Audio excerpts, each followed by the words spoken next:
इस क्लास में सभी का स्वागत है। इस क्लास के माध्यम से भारतीय नागरिक सुरक्षा संहिता 2023 के महत्वपूर्ण धाराओं को सीआरपीसी के धाराओं के साथ पढ़ाया जा रहा है। तो भारतीय नागरिक सुरक्षा संहिता 2023 के महत्वपूर्ण धाराओं में आज धारा 105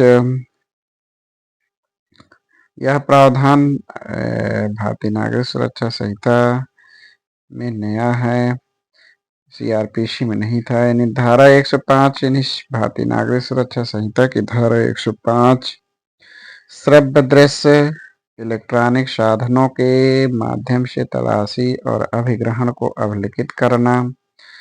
तो इसमें प्रावधान किया गया है। धारा भारतीय नागरिक सुरक्षा संहिता के धारा 105 में प्रावधान किया गया है कि श्रव्य दृश्य इलेक्ट्रॉनिक साधनों के माध्यम से तलाशी और अभिग्रहण को अभिलिखित करना।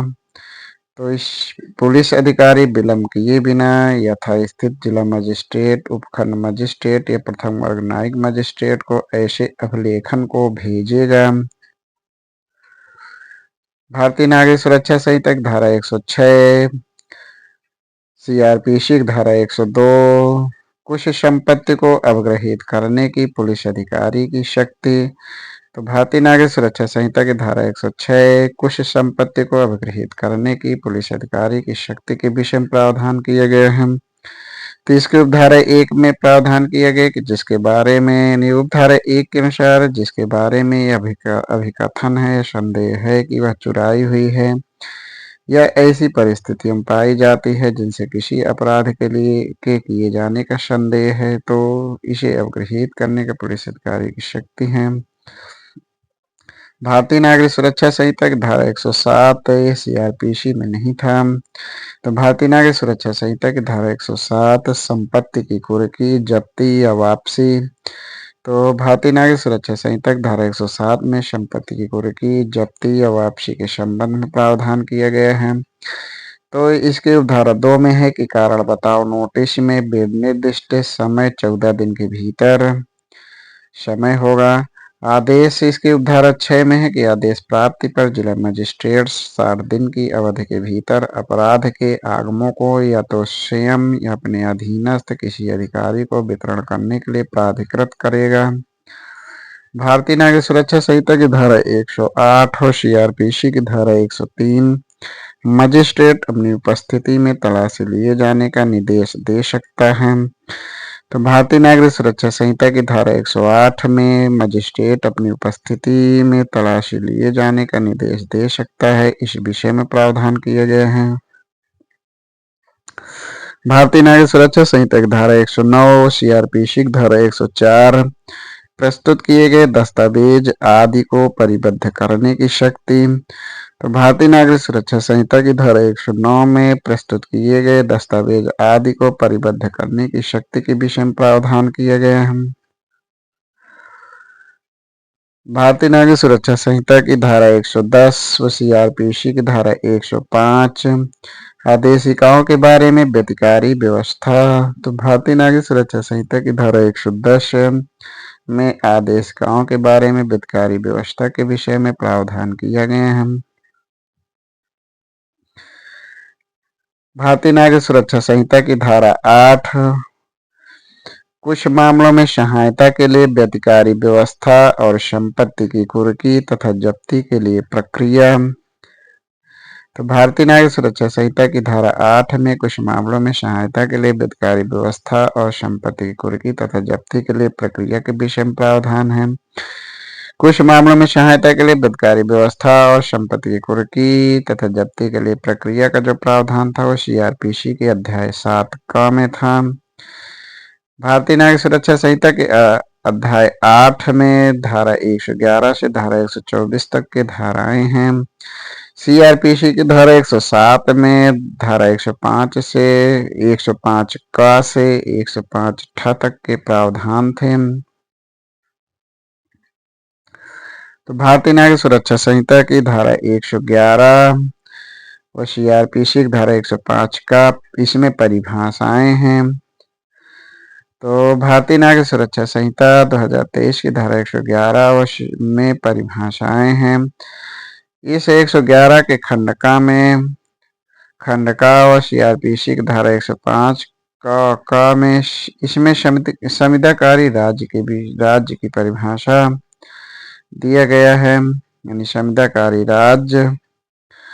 तो भारतीय नागरिक सुरक्षा संहिता 2023 की धारा 112 और सीआरपीसी की धारा 166 का भारत के बाहर किसी देश या स्थान में अन्वेषण के लिए सक्षम प्राधिकारी को अनुरोध पत्र। तो भारतीय नागरिक सुरक्षा संहिता की 2023 की धारा 112 में भारत के बाहर किसी देश या स्थान में अन्वेषण के लिए सक्षम प्राधिकारी को अनुरोध पत्र के विषय में प्रावधान है। भारतीय नागरिक सुरक्षा संहिता की धारा 113 और सीआरपीसी की धारा 166 ख भारत से बाहर किसी देश या स्थान में भारत में अन्वेषण के लिए किसी न्यायालय या प्राधिकारी को अनुरोध पत्र। तो भारतीय नागरिक सुरक्षा संहिता 2023 की धारा 113 में भारत से बाहर के किसी देश या स्थान से भारत में अन्वेषण के लिए किसी न्यायालय या प्राधिकारी को अनुरोध पत्र के विषय में प्रावधान है। भारतीय नागरिक सुरक्षा संहिता की धारा 115 और सीआरपीसी की धारा 105 का तो संपत्ति की कुर्की या जब्ती के आदेशों के संबंध में सहायता। तो भारतीय नागरिक सुरक्षा संहिता की धारा 115 में संपत्ति की कुर्की या जब्ती के आदेशों के संबंध में सहायता के विषय में प्रावधान है। भारतीय नागरिक सुरक्षा संहिता की धारा 116 और सीआरपीसी की धारा 105 घ विधि विरुद्धतया अर्जित संपत्ति की पहचान करना। तो भारतीय नागरिक सुरक्षा संहिता की धारा 116 में विधि विरुद्धतया अर्जित संपत्ति की पहचान करना इस विषय में प्रावधान है। भारतीय नागरिक सुरक्षा संहिता 2023 की धारा 117 और सीआरपीसी की धारा 105 अंगा संपत्ति का अभिग्रहण या कुर्की। तो भारतीय नागरिक सुरक्षा संहिता की धारा 117 में संपत्ति का अभिग्रहण या कुर्की के विषय में प्रावधान है। भारतीय नागरिक सुरक्षा संहिता की धारा 121 व सीआरपीसी की धारा 105 झ जब्ती के बदले जुर्माना। तो भारतीय नागरिक सुरक्षा संहिता की धारा 121 में जब्ती के बदले जुर्माना का प्रावधान है। भारतीय नागरिक सुरक्षा संहिता की धारा 122 व सीआरपीसी की धारा 105 कुछ अंतरणों का अमान्य और शून्य होना। तो भारतीय नागरिक सुरक्षा संहिता 2023 की धारा 122 में कुछ अंतरणों का अमान्य और शून्य होने के विषय में प्रावधान करता है। भारतीय नागरिक सुरक्षा संहिता 2023 का अध्याय 9 व सीआरपीसी के अध्याय 8 इसमें परिशांति कायम रखने के लिए और सदाचार के लिए प्रतिभूत के विषय में प्रावधान है। तो अध्याय भारतीय नागरिक सुरक्षा संहिता के अध्याय 9 में धारा 125 से धारा 143 तक के प्रावधान धाराएं हैं। सीआरपीसी के अध्याय 8 में 106 से 124 तक की धाराएं थीं। तो भारतीय नागरिक सुरक्षा संहिता 2023 की धारा 125 सीआरपीसी की धारा 106 दोष सिद्धि पर परिशांति कायम रखने के लिए प्रतिभूति। तो भारतीय नागरिक सुरक्षा संहिता की धारा 125 में दोष सिद्धि पर परिशांति कायम रखने के लिए प्रतिभूत के विषय में प्रावधान है। तो इसकी धारा 1 में है कि सेशन न्यायालय या प्रथम वर्ग मजिस्ट्रेट का न्यायालय 3 वर्ष से अनधिक अवधि के लिए बंध पत्र या जमानत पत्र निष्पादन करने का आदेश दे सकेगा। तो इसमें सेशन न्यायालय और प्रथम वर्ग मजिस्ट्रेट न्यायालय जो समय है वो 3 वर्ष से अनधिक। भारतीय नागरिक सुरक्षा संहिता की धारा 126 सीआरपीसी की धारा 107 अन्य दशाओं में परिशांति कायम रखने के लिए प्रतिभूत के विषय में प्रावधान है। तो भारतीय नागरिक सुरक्षा संहिता की धारा 126 में अन्य दशाओं में परिशांति कायम रखने के लिए प्रतिभूत। तो इसकी धारा 1 में है तो कार्यपालक मजिस्ट्रेट 1 वर्ष से अनधिक अवधि के लिए। भारतीय नागरिक सुरक्षा संहिता की धारा 127 व सीआरपीसी की धारा 108 तो सीआरपीसी के धारा 108 में राजद्रोहात्मक बातों को फैलाने वाले व्यक्तियों से सदाचार के लिए प्रतिभूति की विषय प्रावधान था।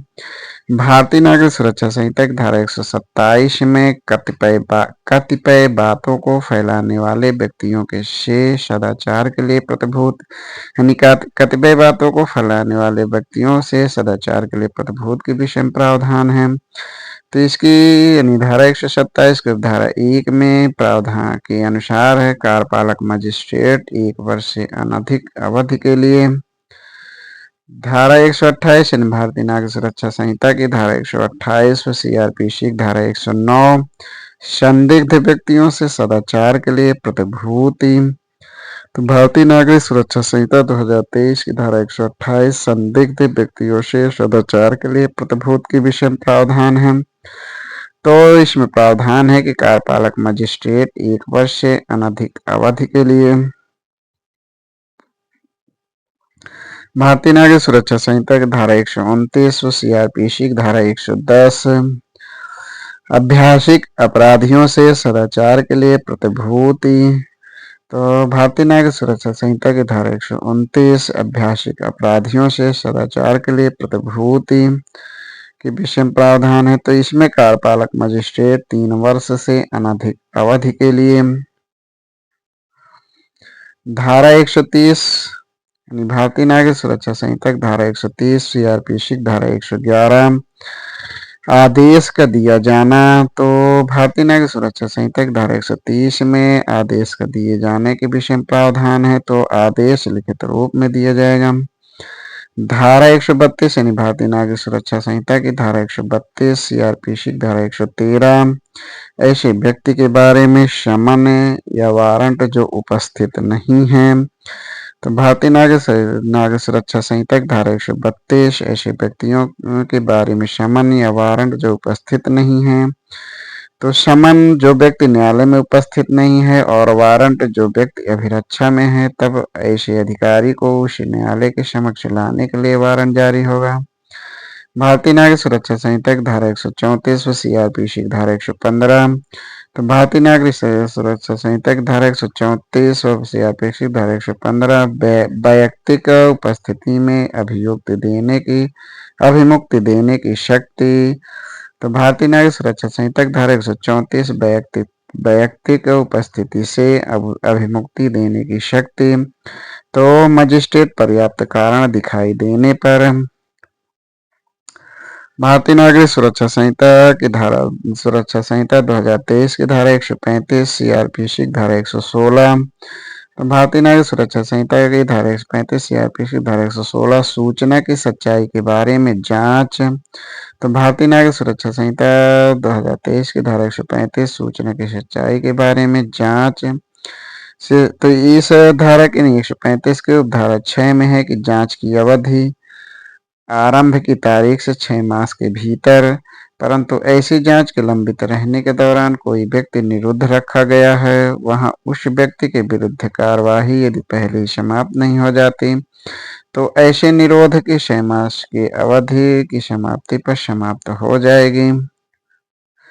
ऐसे निरोध की अवधि भारतीय नागरिक सुरक्षा संहिता 2023 की धारा 136 व सीआरपीसी की धारा 117 प्रतिभूति देने का आदेश। तो भारतीय नागरिक सुरक्षा संहिता 2023 की धारा 136 प्रतिभूति देने का आदेश। तो इसमें प्रावधान है कि जांच से साबित होने पर आदेश दिया जाएगा, परंतु जो कहा है कि धारा 130 के अधीन दिए गए आदेश में निर्दिष्ट प्रकार या रकम या अवधि से दीर्घतर अवधि के लिए प्रतिभूति देने का आदेश नहीं दिया जाएगा। भारतीय नागरिक सुरक्षा संहिता 2023 की धारा 141 सीआरपीसी की धारा 122 प्रतिभूति देने में व्यतिक्रम होने पर कारावास के विषय में प्रावधान है। तो भारतीय नागरिक सुरक्षा संहिता की धारा 141 में प्रतिभूति देने में व्यतिक्रम होने पर कारावास। तो इसकी उपधारा 3 में है, परंतु कारावास की अवधि 3 वर्ष से अधिक की नहीं होगी। इसकी उपधारा 7 में है कि प्रशांति कायम रखने के लिए प्रतिभूति देने में असफलता के कारण कारावास सादा होगा। इसकी उपधारा 8 में है कि सदाचार के लिए प्रतिभूत देने में असफलता के कारण कारावास धारा 127 के अधीन सादा होगा। धारा 128 से 129 के अधीन मजिस्ट्रेट या न्यायालय के निर्देश से कठिन या सादा होगा। भारतीय नागरिक सुरक्षा संहिता के अध्याय 10 व सीआरपीसी के अध्याय 9 पत्नी, संतान और माता पिता के भरण पोषण के लिए आदेश। तो भारतीय नागरिक सुरक्षा संहिता के अध्याय 10 में धारा 144 से धारा 147 तक के प्रावधान हैं। तो और सीआरपीसी की धारा 125 से 128 तक के धाराएं थी। तो धारा 144 सीआरपीसी की धारा 125 यानी भारतीय नागरिक सुरक्षा संहिता की धारा 144 और सीआरपीसी की धारा 125 पत्नी, संतान और माता पिता के भरण पोषण के लिए आदेश। तो धारा 144 के उपधारा 1 में तो भारतीय नागरिक सुरक्षा संहिता की धारा 144 पत्नी, संतान और माता पिता के भरण पोषण के लिए आदेश। तो इसके उपधारा 1 में है कि पर्याप्त का साधनों वाला कोई व्यक्ति निम्न का भरण पोषण करने के लिए दायी है। तो भरण पोषण करने में असमर्थ अपनी पत्नी या भरण पोषण करने में असमर्थ अपने धर्मज या अधर्मज संतान, चाहे विवाहित हो या नहीं। और इसके ग खंड में है कि मानसिक या शारीरिक असमानता या क्षति के कारण भरण पोषण करने में असमर्थ वयस्क धर्मज या अधर्मज संतान, इसमें विवाहिता पुत्री नहीं। इसके घ में है कि भरण पोषण करने में असमर्थ पिता या माता। तो आज यहीं तक धारा 144 के कुछ उपबंध अगली क्लास पढ़ाए जाएंगे। धन्यवाद।